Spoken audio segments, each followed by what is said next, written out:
आइए एक बार फिर से स्वागत है आप सभी का। निर्धनता एक चुनौती, जो क्लास 9th का इकोनॉमिक्स का चैप्टर 3 है। इसके पार्ट 1 मैं ऑलरेडी बना चुका हूँ। आज इसके पार्ट 2 की बारी है। तो आइए शुरुआत करते हैं पार्ट 2 के सबसे पहले टॉपिक से।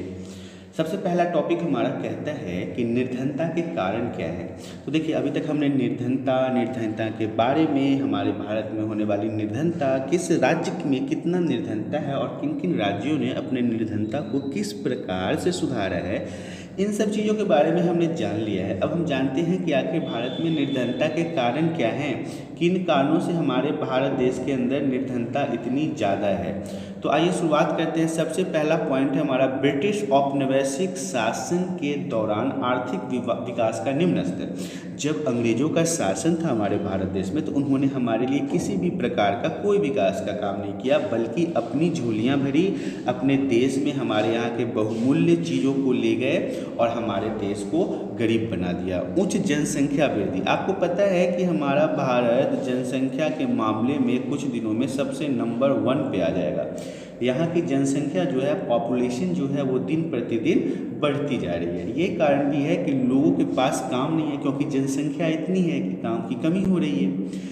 तीसरा पॉइंट कहता है भूमि और अन्य संसाधनों का असमान वितरण। ये ज़मीन जो है, जिस पे हम लोग खेती करते हैं, या फिर कोई और संसाधन की ही बात कर लीजिए, इसका वितरण सही नहीं है। मतलब कि किसी के पास बहुत ज़्यादा है और कोई बेचारा भूखा मर रहा है। तो ये भी एक कारण है जो निर्धनता के कारण हो सकता है। आप सपोज कर लीजिए कि मैं एक आदमी हूँ और मेरे पास एक ज़मीन का बहुत बड़ा टुकड़ा है जिस पे मैं खेती ही नहीं कर पाता हूँ, और एक व्यक्ति है जो उसके पास इतना कम ज़मीन है कि उसके पास और ज़मीन होता तो वो अच्छे से खेती कर पाता। तो ये तो कहीं ना कहीं डिफरेंसेज आपको देखने को मिलेंगे ना, कि एक व्यक्ति के पास इतना ज़मीन है कि वो खेती कर नहीं पाता और दूसरे के पास ज़मीन ही नहीं है कि वो खेती करे। तो ये है भूमि का असमान वितरण। तो आइए हम आगे की तरफ देखते हैं। नेक्स्ट है हमारा सामाजिक और सांस्कृतिक कारण। समाज के रहने वाले लोगों की तो क्या ही कहे, मतलब अलग अलग लोगों की अलग अलग जो सोच है ना, वो समाज को तो और बर्बाद करता जा रहा है। और सांस्कृतिक कारण कहने का मतलब है कुछ लोग जो है परंपराओं के दौर में बंध के अपने जीवन को बर्बाद कर रहे हैं। तो ये भी एक निर्धनता का कारण है। ये 4 जो मुख्य पॉइंट थे निर्धनता का, आशा करता हूँ कि आपको समझ में आ गया होगा। नेक्स्ट बढ़ते हैं, निर्धनता विरोधी उपाय, मतलब निर्धनता को कम करने के क्या क्या उपाय हो सकते हैं। तो निर्धनता उन्मूलन भारत के विकास रणनीति का एक मुख्य उद्देश्य रहा है। हमारे भारत में लोग सरकार ये अभी सोच रही है कि कैसे हमारे यहाँ के निर्धनता को कम किया जाए। सरकार की वर्तमान निर्धनता निरोधी रणनीति जो है, वो मोटे तौर पर 2 कारकों पर निर्भर कर रही है। अभी हमारी जो सरकार है वो किन चीज़ों पे काम कर रही है जिससे हमारे यहाँ निर्धनता कम हो जाए। तो पहला तो है आर्थिक समृद्धि का प्रोत्साहन, मतलब जो उनका आर्थिक विकास हो, इकोनॉमिकल सिस्टम हो, उनके घर में भोजन, राशन पानी, मकान इत्यादि, इन सभी चीज़ों पर सरकार फोकस कर रही है कि ये सभी चीज़ें इनके पास होनी चाहिए ताकि इन्हें 2 वक्त का भोजन मिल सके। दूसरा है लक्षित निर्धनता विरोधी कार्यक्रम। ये है कि एक लक्ष्य बना लेना है कि हमें इस टाइम पे इतने लोगों को निर्धन रेखा से दूर कर देना है, मतलब कि उन्हें पक्के तौर पर मकान मिल जाए, उनको सरकार की तरफ से राशन मिले, उनको सभी चीज़ों की सुविधाएं मिले, जिससे ये साबित हो जाए कि अब वो निर्धनता के कारण के अंदर नहीं है। नेक्स्ट पॉइंट है हमारा आर्थिक समृद्धि को प्रोत्साहन क्या है। तो देखिए, आर्थिक समृद्धि क्या है, निर्धनता उन्मूलन से इनका गहरा संबंध है। आर्थिक समृद्धि अवसरों को व्यापक बना देती है, जिससे मानव विकास में निवेश के लिए आवश्यक संसाधन उपलब्ध हो पाती है। लेकिन ऐसा संभव है आर्थिक समृद्धि के निर्धन लोग प्रत्यक्ष लाभ नहीं उठा पाएँ, इसलिए लक्षित निर्धनता विरोधी कार्यक्रमों की भी आवश्यकता होती है। अब समझिए क्या है आर्थिक समृद्धि में निर्धनता उन्मूलन से, इसका दोनों का आपस में बहुत संबंध है, अच्छा संबंध है। आर्थिक समृद्धि में क्या होता है कि अवसर, जैसे काम जो होता है, वर्क जो होते हैं, अलग अलग तरह के काम जो होते हैं, उन्हें व्यापक बनाया जाता है, मतलब कि अच्छे से, जिसमें ज़्यादा से ज़्यादा लोग उसको कर सके और पैसे कमा सके।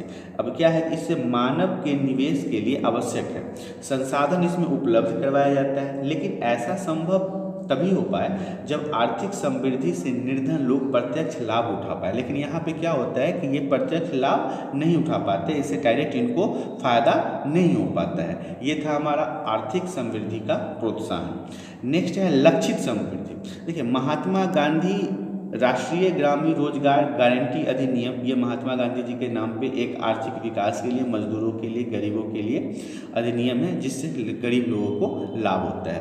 प्रधानमंत्री रोजगार योजना, बहुत सुना होगा अभी आपने प्रधानमंत्री। इससे क्या होता है कि वो लोग जो पढ़े लिखे हैं या फिर ऐसे लोग जो मतलब जो जिस टाइप के हैं, जिन्हें जो तरह का काम आता है, उन्हें वो काम प्राप्त होता है प्रधानमंत्री रोजगार योजना से।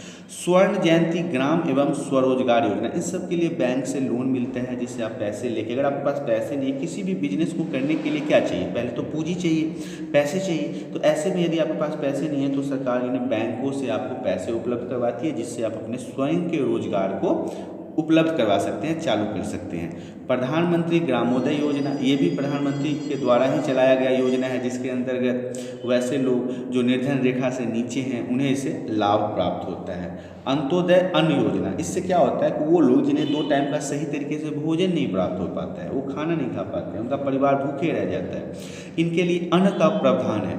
आपने देखा होगा कि राशन बंटता है, गाँव में भी शहरों में भी लोगों को राशन दिया जाता है कि आप ये राशन लीजिए। इससे क्या है, आप ये जान लीजिए कि जो पूरा राशन मिलता है इससे आपका पूरे महीने का खर्चा तो नहीं चल सकता, लेकिन आपको एक तरह से सहयोग मिल जाता है कि आप इन राशन, देखिए अब मान लीजिए 1 महीने का आपको राशन तो नहीं मिला, लेकिन अगर 15-20 दिन का राशन मिल गया तो आपको पूरे महीने में 10 दिन का ही तो काम करने का जुगाड़ करना है ना। अगर कम पैसे भी आप कमाते हो तो 10 दिन का राशन का आपका जुगाड़ हो जाएगा, इससे आप भूखे नहीं रह पाएंगे। इसलिए इन दोनों रणनीतियों को पूरक माना जाता है, मतलब लक्षित और इससे पहले वाला जो है वो दोनों एक दूसरे से समान अटैच्ड है, क्योंकि लक्षित निर्धन योजना और आर्थिक समृद्धि योजना का संबंध पुराना है, ये दोनों एक दूसरे के पूरक है। नेक्स्ट टॉपिक हमारा कहता है महात्मा गांधी राष्ट्रीय ग्रामीण रोजगार अधिनियम 2005। क्या है ये? तो देखिए, इसका उद्देश्य ग्रामीण क्षेत्रों में आजीविका सुरक्षित करना था, मतलब कि ग्रामीण लोग जो गांव में रहने वाले लोग हैं उनको काम दिया जाना चाहिए, मतलब कि उनको वर्क मिले, काम मिले, जिससे वो अपना रोजगार चालू कर सके। साल में कम से कम 100 दिनों का रोजगार की तो गारंटी होना चाहिए। अगर 365 डेज का दिन साल है तो उसमें 100 दिन उनको काम मिलना चाहिए। महात्मा गांधी राष्ट्रीय ग्रामीण रोजगार अधिनियम 2005 के हिसाब से ऐसा होता नहीं है। 1/3 रोजगार महिलाओं के लिए सुरक्षित। अब क्या है कि महिलाओं का इसमें खास ध्यान रखना चाहिए कि 1/3 रोजगार महिलाओं के लिए सुरक्षित होना चाहिए। आवेदक को 15 दिन के अंदर अगर रोजगार नहीं उपलब्ध कराया जाता तो वह बेरोजगारी भत्ते का हकदार है। अगर आपने फॉर्म भरा है महात्मा गांधी राष्ट्रीय ग्रामीण रोजगार अधिनियम 2005 के, तो उसमें अगर 15 दिन के अंदर आपको काम नहीं मिलता तो आपको बेरोजगारी भत्ता मिलेगा सरकार की तरफ से।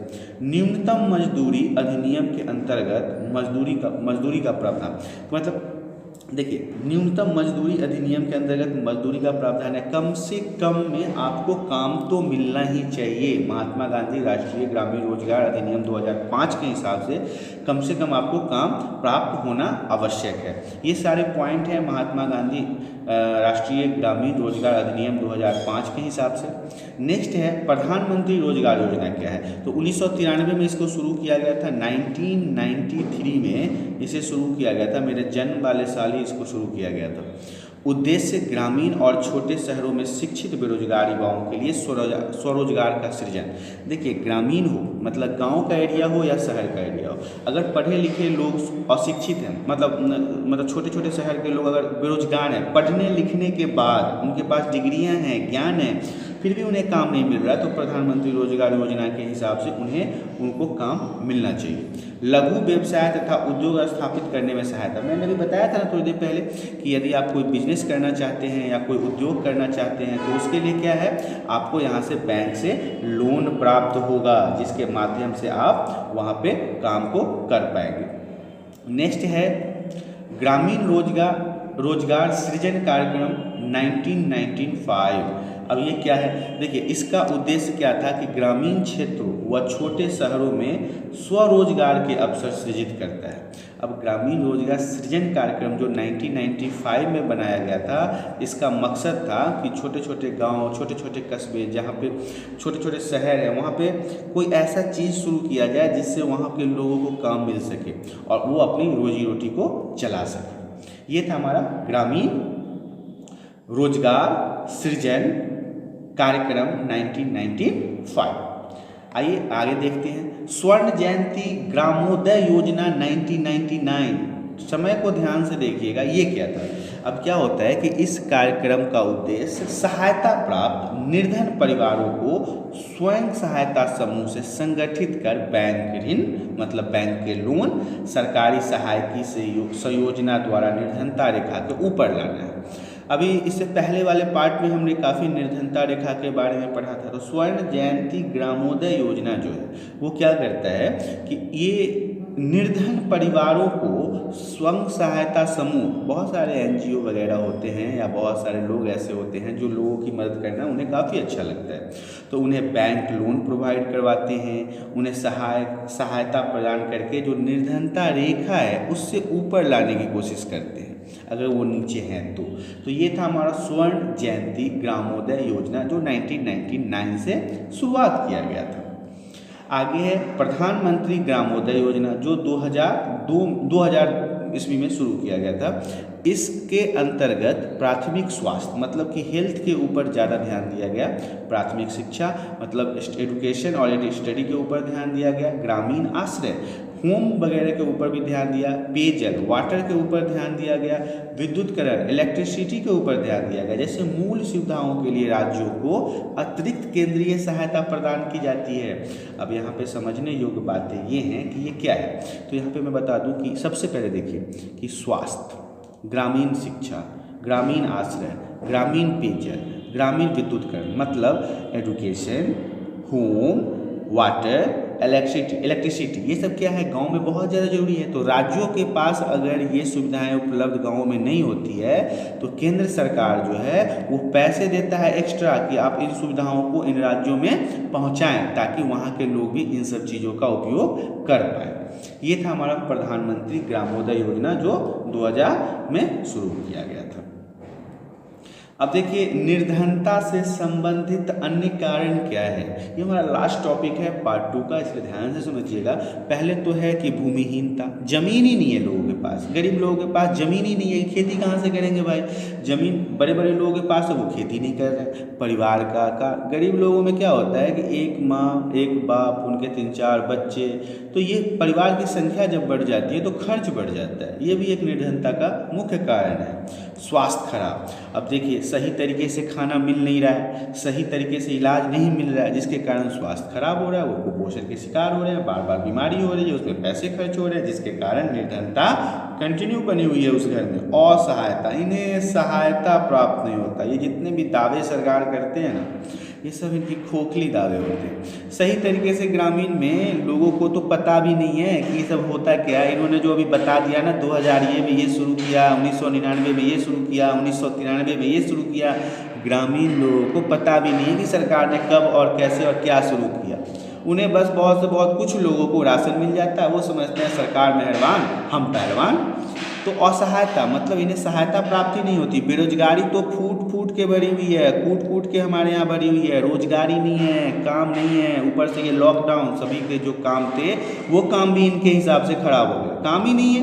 अब जो काम था वो लॉकडाउन में वो भी चला गया, तो बेरोजगारी तो यहाँ पे भरी पड़ी है। निरक्षरता, भैया ये बताइए कि पहले हम भोजन करेंगे कि पहले पढ़ाई, पहले तो ये जो चीज़ें हैं ये हमारी पूरी हो तब तो हम पढ़ाई करके साक्षर बनेंगे, कि भूखे पेट हम साक्षर बन जाएंगे, नहीं बन पाएंगे। तो पहले निरक्षरता को ख़त्म करने के लिए पहले हमें साक्षर बनना पड़ेगा, और साक्षर बनने के लिए इन सभी पॉइंट को सही होना हमारे जीवन में जरूरी है। बाल श्रम, पेट भरने के लिए छोटे छोटे बच्चे अब काम पे जाते हैं, जो कभी घर से निकले नहीं उन्होंने काम करना शुरू कर दिया है। क्यों? क्योंकि उनके घर की राशन, दवाई, खान पान पूरा नहीं हो पा रहा, तो क्या करें, छोटे छोटे बच्चे जाके दिहाड़ी मजदूरी का काम कर रहे हैं, काम पे जा रहे हैं, जिससे उनका भोजन चल सके, उनके परिवार की स्थिति सही हो सके। तो ये था हमारा पार्ट 2 का सबसे लास्ट टॉपिक। अब देखिए मैं यहाँ पे बता दूँ कि क्लास 9th का जो चैप्टर 3 है इकोनॉमिक्स का, वो हमारा हो चुका है समाप्त। इसके 2 पार्ट बने हैं, पार्ट 1 और पार्ट 2। आशा करता हूँ कि आपको ये वीडियो पसंद आई होगी। अगर पसंद आती है तो आप इस वीडियो को लाइक करें, चैनल को सब्सक्राइब करें और अपने दोस्तों के साथ शेयर भी करें, ताकि उन्हें भी जो उनके क्लास के टॉपिक्स हैं वो आसानी से समझने में आ जाए। तो आज के लिए इतना ही था, धन्यवाद।